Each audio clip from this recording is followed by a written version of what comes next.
Ortasında dev bir delik olan dünyada hayatta kalmaya çalışmamıza ne dersiniz? Böyle bir gezegen yaşanabilir olma şansı olur mu?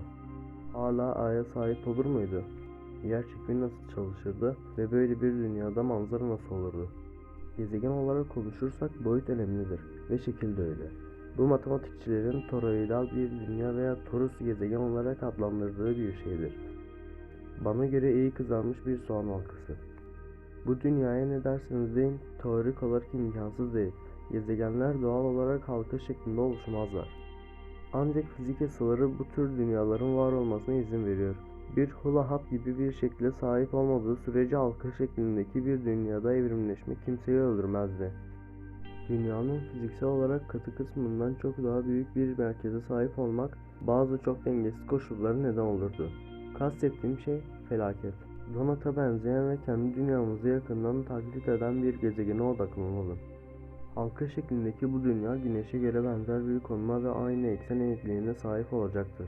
Hatta gezegenin çoğu için 11,4 km/saniye gibi benzer bir kaçış hızına sahip olacaktır.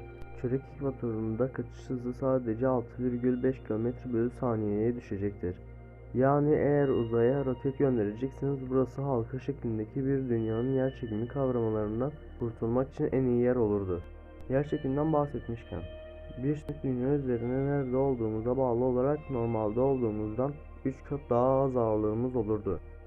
Yuvarlak dünyamız 1G yerçekimi kuvvetine sahipse kutuplar boyunca bir halka dünyanın yüzey yerçekimi 0,65G olurdu.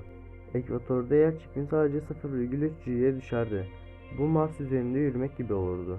Halka şeklindeki dünyanın yerçekimine alıştığımızdan daha düşük olsa bile sürekli olarak gezegeni kendi içinde çökertmeye çalışıyor olacaktır.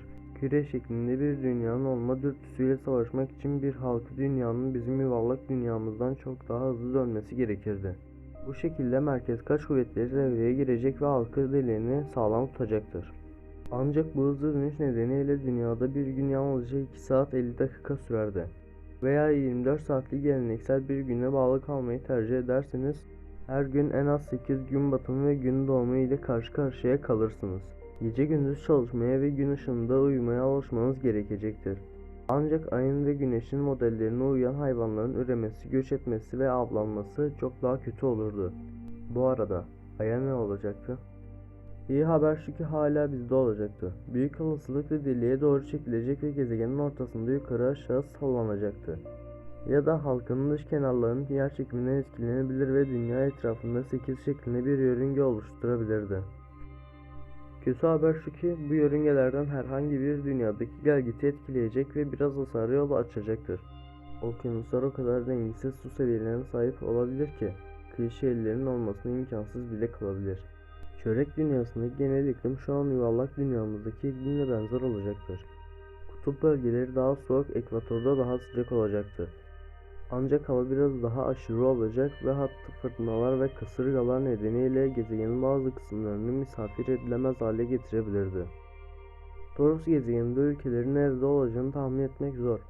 Ancak topografya söz konusu olduğunda büyük olasılıkla halka deliği dağlarla kaplı olacaktır.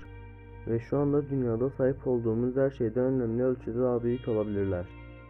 Halka şeklindeki bir dünyanın iç kenarlarında yaşamak isteseydiniz bu manzaranın tadını çıkarırsınız. Bazı senaryoların aksine bu senaryoda hayat sona ermez. Bir çörek dünyanın insanları asla okyanusu geçmeyebilir.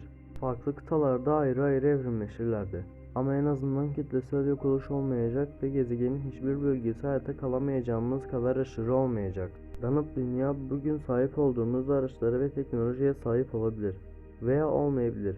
İlk başta bir çörek kavramına bile rastlanmayabilir. Ya dünya bir top şeklindeyse gibi videolar yapılıyor olabilir.